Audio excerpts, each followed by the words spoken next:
नमस्कार दर्शकों, स्वागत है ऐसे न्यूज मध्य प्रदेश में। दर्शकों, आज हम आए मंदिरों की नगरी मनासा, जो कि जिला नीमच में स्थित है। यहाँ पर जगत गुरु तत्वदर्शी संत रामपाल जी महाराज जी के सानिध्य में एक दिवसीय विशाल सत्संग का आयोजन किया जा रहा है, जो कि मनासा के पद्मावती पैलेस में यह सत्संग आयोजन किया जा रहा है। तो दर्शकों, हम आपको आगे ले चलते जहाँ पर सत्संग का आयोजन किया जा रहा है। यह सत्संग संत रामपाल जी महाराज जी के सानिध्य में एक दिवसीय रखा गया है। तो दर्शकों, हम पहुँच चुके हैं पद्मावती पैलेस के अंदर, जहाँ पर सत्संग का आयोजन किया जा रहा है। तो आप देख पा रहे हो, ये है पद्मावती होटल, और इसी के अंदर आप देख पा रहे हो श्रद्धालु जो कि बैठकर महाराज जियों की सत्संग सुन रहे हैं। और हम आपको आगे ले चलते हैं जहाँ पर आपको देखने को मिलेगा। तो दर्शकों, हम पहुंच चुके हैं सत्संग पंडाल की ओर। तो हमको सबसे पहले यहाँ पर देखने को मिला है पुस्तकालय। तो आइए हम आपको ले चलते हैं पुस्तकालय की ओर। यहाँ पर आप देख सकते हो कुछ श्रद्धालु खड़े हुए, और यहाँ पर हमको एक खास बात देखने को मिली। हिंदू धर्म के सारे वेद और गीता हो गया, महापुराण, शिव पुराण हो गया, आदि ग्रंथ रखे हुए हैं। तो इनसे जानते हैं। सबसे पहले नमस्कार जी। क्या नाम जी आपका? शामदास भगत जी। शाम जी, हमको वो बताइए कि यह जो सदग्रंथ रखे हुए हिंदू धर्म के, तो इनको रखने का क्या कारण है? इनको रखने का मेन कारण तो ये है कि जो नहीं समझते हैं भगत लोग बाहर के जो आते हैं, उनको जानने के लिए, और हमारे परमात्मा का ज्ञान ये ज्ञान गंगा के अंदर लिखा हुआ है। इसके अंदर उनको कोई शंका होती है तो उससे मिलान करके उनकी शंका निवारण करने के लिए ये सारी चीज़ें रखी हुई है। तो ये प्रमाण करने की क्यों आवश्यकता है? प्रमाण करने की आवश्यकता इसलिए है कि ये जो हमारे गुरुदेव के द्वारा लिखी गई पुस्तक है, ये सभी को उपलब्ध करवाते हैं हम। अगर उनको कोई शंका होती है तो उसके लिए ये वापस दिखाने के लिए प्रमाण रहते हैं। बाकी हर आदमी ये प्रमाण ला नहीं पाता है, जिसके पास होता नहीं है तो वो देख सकता है।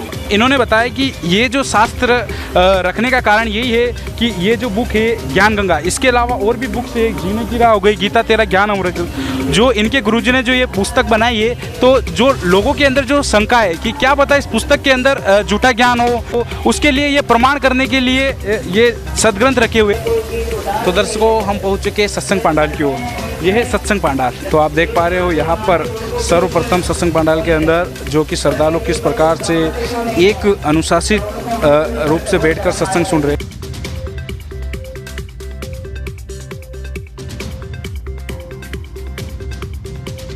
तो सत्संग पंडाल की ओर यहाँ पर कुछ श्रद्धालु खड़े हुए।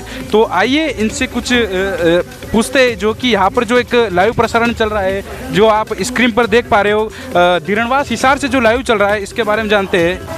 नमस्कार सर। नमस्कार जी। क्या शुभ नाम सर आपका? मेरा गोवर्धन दास है जी। सर, हमको बताइए कि जो आज एक दिवसीय सत्संग रखा गया है, तो यहाँ पर जो एक लाइव प्रसारण चलाया जा रहा है धीरणवास हिसार से, तो ये किस उपलक्ष्य में चलाया गया है? सर, आपने देखा होगा पिछले कुछ दिनों में हरियाणा, पंजाब, उत्तर प्रदेश, गुजरात में बाढ़ आई हुई थी। उसमें संत रामपाल जी महाराज जी ने निःशुल्क पाइप, मोटर, सारी सेवाओं को जो वहाँ पे लगवाया है सर, वो सारा पानी उतरवाया है, उन फसलों को बुआया है। उसके उपलक्ष्य में किसान मसीहा के रूप में आज हमारे गुरुजी संत रामपाल जी महाराज जी को सम्मानित किया जा रहा है सर, गाँव धीरणवास हिसार में। उन्होंने बताया कि जो इनके गुरुजी संत रामपाल जी महाराज, जिन्होंने पंजाब हरियाणा में जो बाढ़ पीड़ित लोगों की मदद की, उसी के उपलक्ष्य में आज हिसार के धीरणवास में इनको किसान मसीहा के रूप में सम्मानित किया जा रहा है। नमस्कार जी। हाँ जी, नमस्कार। क्या शुभ नाम जी आपका? भरत दास। सर, हमको एक और बात बताएं कि किसान मसीहा सम्मान आपके गुरुजी को देने का क्या मुख्य कारण है? देखिए जी, जितने भी हरियाणा, पंजाब, राजस्थान के किसान थे, और जिन जिन क्षेत्रों में बाढ़ आई, तो पूरे क्षेत्र वहाँ के डूब चुके थे। जिनके गांव से लगाकर खेतों तक में 8-8, 10-10 फीट तक पानी भर चुका था, तो उनके पास जीवन बचाने के लिए कोई आश्रय नहीं बचा था। उस दुख की घड़ी में उन किसानों के, उन ग्रामीणों के लिए संत रामपाल जी महाराज भगवान बनकर के धरती पर उतरे, और उनके छोटी से छोटी लगाकर बड़ी से बड़ी हर समस्या का समाधान किया।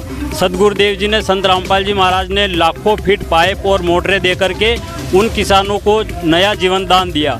इसलिए आज हरियाणा की धरती पर गांव धीरणवास में पूरे हरियाणा के 85 पंचायत और 12 खाप पंचायतें मिलकर के संत रामपाल जी महाराज को किसान मसीहा, यानी किसानों के लिए जो मसीहा भगवान बनकर के धरती पर आए, इसलिए सारे किसान उनको, संत रामपाल जी महाराज जी को किसान मसीहा के रूप में आज सम्मानित कर रहे हैं। हरियाणा से जी। हमको एक और जानकारी बताइए, तो आपके जो गुरुजी संत रामपाल जी महाराज जिन्होंने बाढ़ पीड़ित लोगों की मदद करी, तो उनका कुछ स्वार्थ होगा या कुछ राजनीतिक में आने का या कुछ और स्वार्थ होगा, ये भी हमको क्लियर कर दो। सर, संत रामपाल जी महाराज जी का इसमें कोई स्वार्थ नहीं है, क्योंकि पूर्ण परमात्मा जब धरती पे आते हैं ना, बाप बच्चे जब दुखी होते हैं तो बाप कभी खुश नहीं हो सकता है।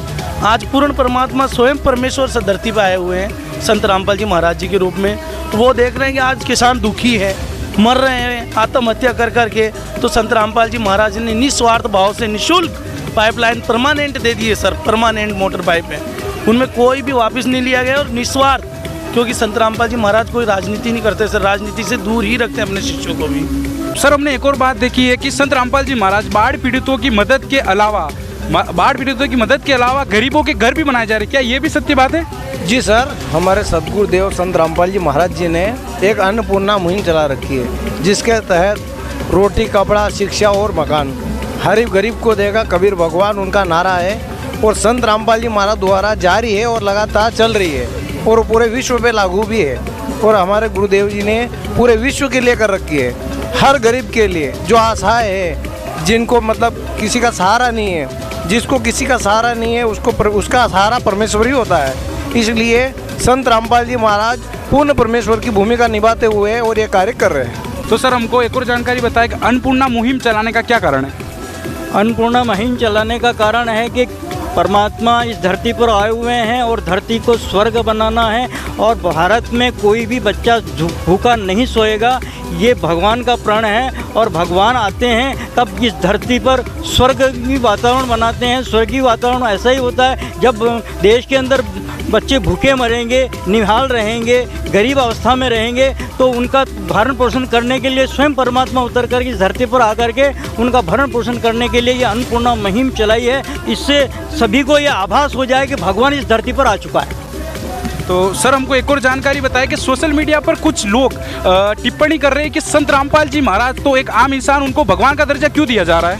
देखो सर, हमारे आध्यात्मिक मार्ग में जो गुरु होता है, गुरु का तो कहते हैं गुरु बड़े गोविंद से, गुरु तो बड़े हैं गोविंद से, उनका दर्जा तो स्वतः ही बड़ा है। एक शिष्य के लिए गुरु का दर्जा तो परमात्मा से बड़ा ही होता है, और ये तो स्वयं परमात्मा इस धरती पे आए हुए हैं, क्योंकि परमात्मा की पहचान उनके कामों से होती है, उनके ज्ञान से होती है। और आप कंपैरिजन करके देख सकते हैं, संत रामपाल जी महाराज दोनों चीज़ों पे खरे उतरते हैं। सर, हमको एक और जानकारी बताइए कि सोशल मीडिया पे हमने और भी देखा कुछ असामाजिक तत्व के लोग या कुछ दल जो कि टिप्पणी करते हैं कि संत रामपाल जी महाराज तो हिंदू विरोधी है, और हिंदू विरोधी गतिविधियों को या हिंदू धर्म को ये ख़त्म करने का काम कर रहे हैं, सनातन धर्म को ख़त्म करने का काम कर रहे हैं। इसके लिए आप क्या कहना चाहते हैं?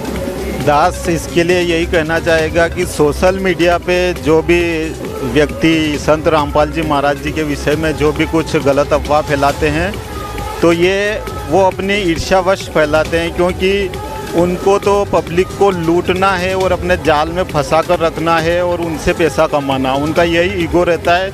और संत रामपाल जी महाराज जी का उद्देश्य यह रहता है कि पूरे समाज को एक समान लाभ मिले और सभी परमात्मा की भक्ति करें, मोक्ष के अधिकारी बने। इसलिए संत रामपाल जी महाराज जी का सोशल मीडिया पर या अन्य जो भी धर्म गुरु विरोध करते हैं और उनकी जो भी मिशन है उस मिशन को ठीक उल्टा करते हैं। जैसे अभी भी संत रामपाल जी महाराज जो इस प्रकार से मदद कर रहे हैं लोगों की, लेकिन फिर भी कुछ लोग ऐसे हैं जो अभी भी संत रामपाल जी महाराज जी की इतनी मदद करने के बाद भी उसमें मतलब कुछ कमी निकालते हैं और उनकी बुराइयों को ढूंढते हैं, जबकि ऐसी कोई बुराई नहीं है। लेकिन फिर भी उनका यही प्रयास होता है कि किसी ना किसी तरीके से संत रामपाल जी महाराज जी को बदनाम किया जाए, उनके मिशन को ख़त्म किया जाए, यही उनका उद्देश्य होता है। आपने देखा, आपका हर कमेंट का उत्तर मिल चुका है, हर टिप्पणी का उत्तर मिल चुका है आज इस सत्संग में।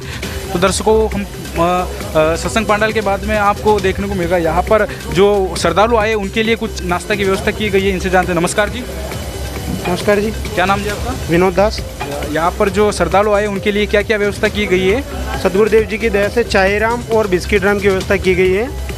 यहाँ पे सत्संग खत्म होने के बाद चाय राम और बिस्किट राम की सेवा चलेगी यहाँ पे। तो दर्शकों यहाँ पर जो भी श्रद्धालु आए उनके लिए जो कि आज जो एक दिवसीय सत्संग था, तो उन श्रद्धालु के लिए चाय और बिस्किट का जो कि एक तरह से नाश्ता बोल सकते, रिप्लेसमेंट बोल सकते, यह संत रामपाल जी महाराज जी की तरफ से रखा गया है।